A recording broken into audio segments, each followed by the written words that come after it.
അപ്പം നമ്മളുടെ ഒരു കൊതിയാണ് ചേച്ചിയുടെ ഒരു പെർഫോമൻസ്, ഒരു ഡാൻസറും കൂടി ആയതുകൊണ്ട് ഒന്ന് കാണണം. ഡാൻസർ ഒന്നുമല്ല, ഞാൻ 4 വയസ്സിൽ സ്റ്റേജിൽ കയറി പിന്നെ കേറിയിട്ടില്ല. 4 വയസ്സിൽ സ്റ്റേജിൽ കയറിയിട്ടുണ്ട്. പാരമ്പര്യമുള്ള ആളാണ് ഇരിക്കുന്നത്. ഇപ്പൊ എന്റെ പ്രായം കൂടെ കേൾക്കണം, 41 വയസ്സായി എനിക്ക്. സന്തൂറാണല്ലേ? അതെ. എത്ര മക്കളാ? 2 പേര്. എവിടെ? ഡാൻസ് ഉണ്ടല്ലോ. അതെ, അക്ഷര, അഭിനവ്. മോള അക്ഷര 8ാം ക്ലാസ്. അഭിനവ്.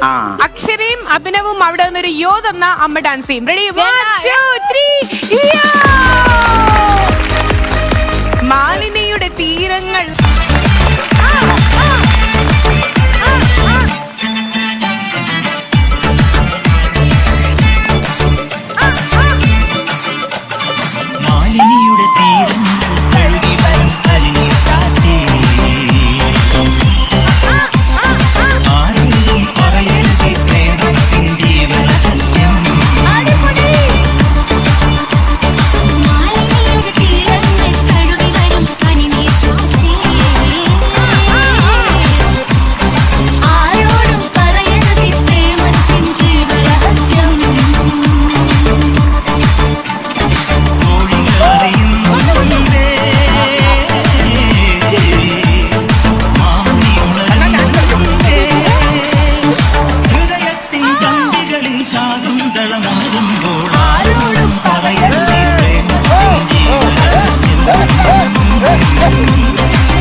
എനർജിയുടെ മുന്നില്, ഈ ഒരു പവറിന്റെ മുന്നില്, ഈ ഒരു കോൺഫിഡൻസിന്റെ മുന്നിൽ എല്ലാവരും എണീറ്റ് വന്നൊരു കൈ കൊടുക്കണം പ്ലീസ്.